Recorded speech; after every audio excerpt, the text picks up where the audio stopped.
What's going on, everyone? This is Frozen Things Studios here, and welcome back to another video. And yeah, yesterday I did my top 10 most anticipated movies of 2023, and for sure I will do a top 10 least anticipated movies of 2023 video.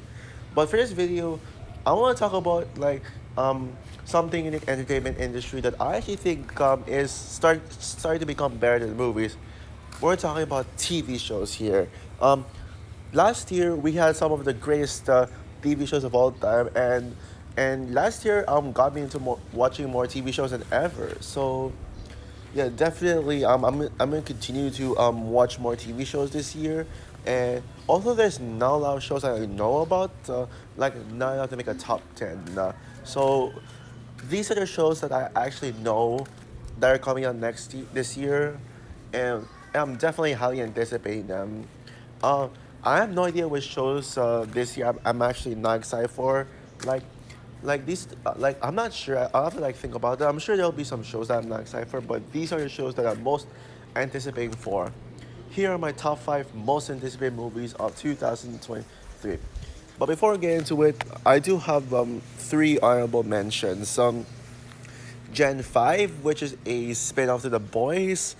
Agatha Coven of Chaos, which is a spin-off to Agatha's character in WandaVision. And Loki Season 2, fingers crossed it's better than the first season, and it ends up being a masterpiece.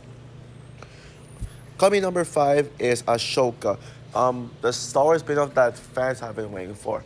Ashoka is a fan favorite Star Wars character. Many people say that Ashoka is the greatest female Star Wars character, and some even say that she's the best Jedi.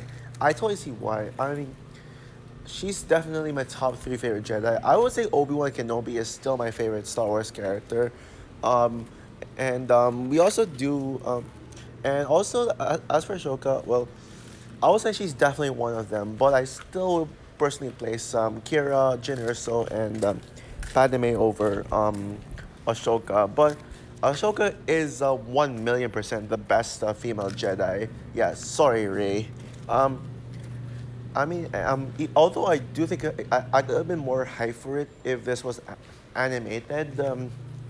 Yeah, because I personally prefer animated Ashoka over live action Ashoka slightly more. But I was kind of satisfied with the kind of Ashoka we got in The Mandalorian season 2. Maybe she could appear in the third season of Mandalorian, but yeah. I'm definitely pumped to see what they do with Ashoka. I liked Rosario Dawson's performance here, even though I prefer the voice actress playing Ashoka in the animated Clone Wars, and I also love Ashoka in Tales of the Jedi. I know people say Count Dooku is the standout story, but to me, in my personal opinion, I think the Ashoka storyline is better. Um, but yeah, I hope people will actually won't whine about this and call this woke and stuff. I hope that people will just actually respect this show for what it is, and like, yeah, I mean, I hope that this won't have the hate that Obi-Wan Kenobi had. Um, Obi-Wan Kenobi, I still defend it, and I don't think this will top Obi-Wan Kenobi as the best Star Wars show. But yeah, I'm just hoping that fans will actually appreciate this show. Um, Coming number 4 is The Mandalorian Season 3. Yeah, I remember The Mandalorian is what kicked off Disney Plus, and I definitely saw it from day one. Even though I didn't have Disney Plus at that time, I still finally saw it. I don't want to say how because it's too personal. But yeah, The Mandalorian is probably my second favorite Star Wars show.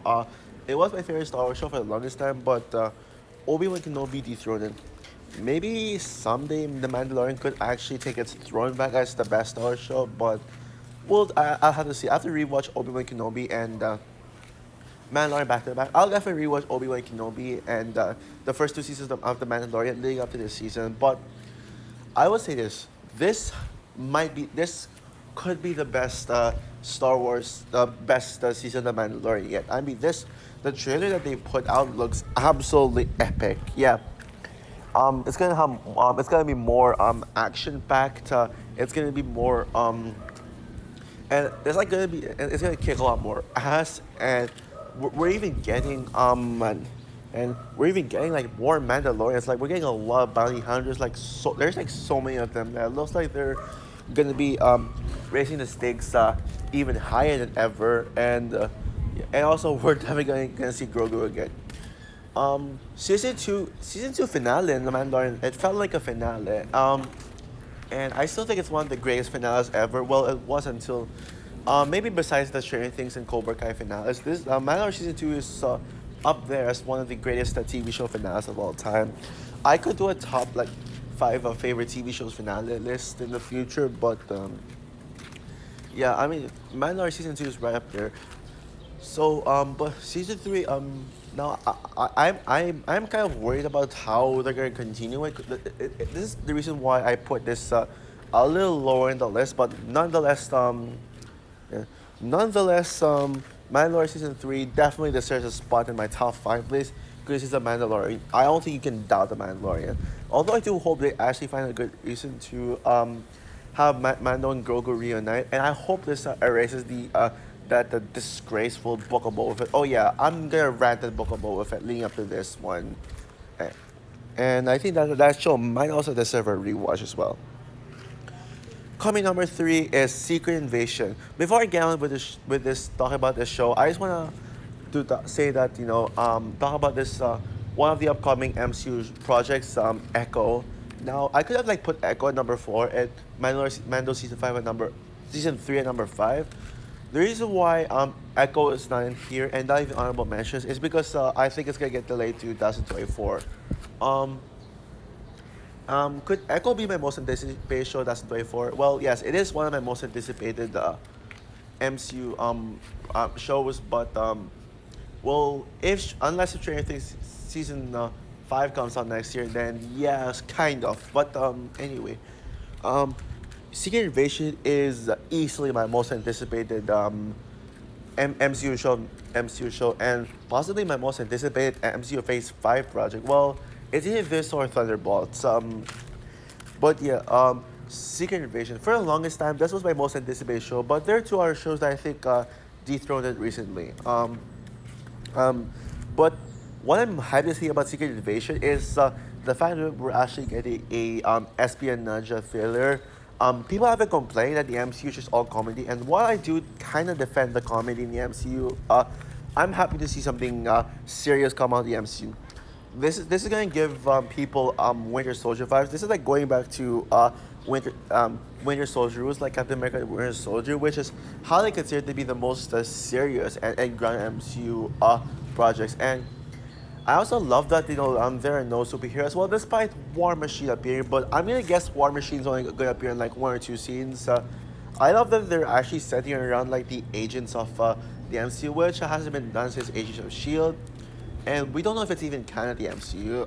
I'm not even sure, but maybe it is, but I don't know. Well, I haven't really seen Agents of Shield in a while. Well, yeah, maybe it is canon, but I mean, it's just not really a Disney Plus show. But well, yeah, maybe it's canon. I don't know, but whatever. Yeah, I mean, Nick Fury is gonna be the main character. He's gonna be teaming up with Talos and the Scrolls to kick some ass.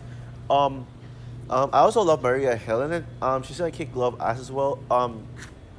Olivia Colman is gonna be in this, and based on what I saw in the trailer, Olivia Colman is gonna be the villain. Is gonna be the villain, and I'm here for it. But the main reason why I'm hyped for this, well, out of anything else, is two words: Emilia Clarke. Yeah, I am a huge fan of Emilia Clarke. She's she's probably more of an honorable mention to my favorite actresses list, but I will say that she is damn hot. And I think Emilia Clarke's character in this one, I forgot her name. I think Abigail Brand. I think. Oh yeah, Abigail Brand. I think she could be my MCU Phase 5 crush. And she's gonna be a total badass. And yeah, it's gonna be really cool seeing her team up with Nick Fury. And I hope that we see her in more MCU projects than just Secret Invasion. But and yeah, this gonna be but even with all those, Secret Invasion is gonna be an amazing show, and yeah, it's gonna have a lot of stakes to it. My prediction is that this is gonna be my second favorite MCU show, second only behind Hawkeye. Yeah, nothing beats Hawkeye's the best MCU show. Coming number two is The Last of Us. I'm a huge fan of The Last of Us. It's one of my favorite video games. Well, At one point, I did call it my favorite video game, but recently I played Spider-Man PS4 again, and it pretty much went back to being my favorite game. Like, I played it again on my vacation. I was like, oh, you know what? Yeah, this is my favorite game again. This is my true favorite video game. Spider-Man PS5 is my most anticipated video game of this year, and maybe could be my new favorite video game. And also, I recently started playing Spider-Man Miles Morales for the first time, and I will say Miles Morales is I do prefer Miles Morales slightly better than The Last of Us. And it is my second favorite game. Last of Us is my third favorite video game of all time. But I but this show looks incredible. This I think this is going to be the best HBO Max show of all time. This show looks phenomenal. Whether you're a fan, even even if I see myself as someone who's not a fan of Last of Us, even if I am a fan of it, this show looks like a masterpiece. And I'll tell you why, because yeah, I think this is going to be the best video game adaptation. I think you all know unfa- how unfaithful video games have been to their source material. Thankfully, this year we're getting two video game adaptations that look faithful to its source material, and I think this year could be the redemption of video game adaptations. I mean, we're getting a Super Mario Bros. Movie, which I know a lot of people don't believe me that I'm hyped for it. Well, yes, I am hyped for it. Yeah, I mean, even though Anna Taylor-Joy as Princess Peach is why I'm hyped for it. I mean, it does look super faithful to the games, but it doesn't come close to The Last of Us. Like, in terms of, I know Last of Us will be like the best video game adaptation, and it's gonna be and yeah, and the trailers that they put out, like some of the best trailers of the year, I gotta say, some of the best trailers I've seen all year. Um, I love the casting choices. Pedro Pascal as Joel. Well, I do think Hugh Jackman should have been Joel. I like Pedro Pascal, and I 1,000,000% defend Bella Ramsey as Ellie. Now, when I first saw the teaser, I was like a little like her as Ellie was a little concerned since she looked nothing like Ellie, but thankfully I think she's gonna be like the standout. Like I'm more excited to see Bella Ramsey um well, Ellie. I love Bella Ramsey. Her character in Game of Thrones, like one of my favorite Game of Thrones characters, personally. Uh, and she does look adorable. And Ellie's my favorite Last of Us character, so I'm very sure Ellie will be my favorite character in this show. And and yeah, and yeah, this and I'm definitely down for it. This show comes out like like next week in a week from now, and I'm definitely down for this. It comes out the Sunday next week, like literally a day after my birthday. Yeah. Look. Yeah. I mean, say what you want about January, but January does bring out the best bring out like the best shows. In 2021 we got Cobra Kai season 3 and WandaVision. Last year we got Peacemaker and the highly underrated Woman in the House across the street, which I will never understand the hate for that show. And um, this year The Last of Us. Yeah, say I think January is a perfect month for TV shows. So that's one thing to like about January. Um, it could have been my number one most anticipated show of the year. Well, it is confirmed to come out. It is really confirmed. Oh yeah, also I forgot to mention. I heard that this show is going to have a lengthy runtime, just like Trinity season 4. It's gonna have a movie length runtime of 125 minutes, like the first episode. Knowing that Trinity season 4 is able to have a runtime without overstaying its welcome and keeping me invested throughout. Maybe the same could happen to Last of Us. Plus, it's a video game adaptation, so it's gotta get it right. And having a lengthy runtime and making it a show instead of a movie is the right move. Now, with my number one choice, it's a show that we don't know if it's actually gonna come out this year or next year, but one thing's for sure, this season's gonna come out this year because knowing that this show they release a season every year. Um and yeah. And my number one most anticipated show of 2023 is the Cobra Kai season 6. Not only is Cobra Kai season 6 my most anticipated show of the year, it's my most anticipated piece of media of the year. Yes, I am more hyped for this than Across the Spider-Verse. Well, let me tell you all why. Because Cobra Kai season 6, well, yes, we don't know much about it. Everything that's been going around this season are just rumors. Um, but it's Cobra Kai. What else can you expect? Yeah, this season is gonna rule because um, Cobra Kai is one of the great shows of all time. Well, best show ever next to Stranger Things, or at least my second favorite. Yeah, Cobra Kai has always been resonating with me. Like I don't remember relating to anything else more than Cobra Kai, and this and Stranger Things are like, yeah. Well, I already said it, my favorite shows, and season five is the best season, and I don't know if season six will even dethrone it. Could it actually dethrone season five? Well, maybe or maybe not, but. I predict it's gonna be better than the first four seasons. So it could be either the best season or the second best season. We shall see. But yeah, there are things that I want from this that I probably could make. I could make a separate video. Predicting Cobra Kai season six, and yeah, some of my predictions. Well, I want definitely to win. Definitely to win. Chris is gonna redeem himself. Terry Silver will escape from jail, and Kim Da-hoon will be the main villain. Those are my predictions for now. I know that this season is gonna be like the Sekai Taika in the World Tournament, so this season will have extra stakes in it. I think there's gonna be more fighting to it, and like the first like six season episodes will focus on our characters. And then we're gonna like I think that the mid like we'll have like one of the later episodes like seeing our characters in like whichever country Sekai Taika is. I don't know where though. I don't remember, but where the location is. But they're gonna go to the location. Maybe we'll see them like there. We'll see them like give their own space for Miyagi fan to train. Um, and yeah. If they get it right, like if they push it forward even more than season five did, then this can be the best season. But I already know that Cobra Kai season six is gonna be the best show of the year, and the best piece of media of the year. Like I don't see any way something will be better than this.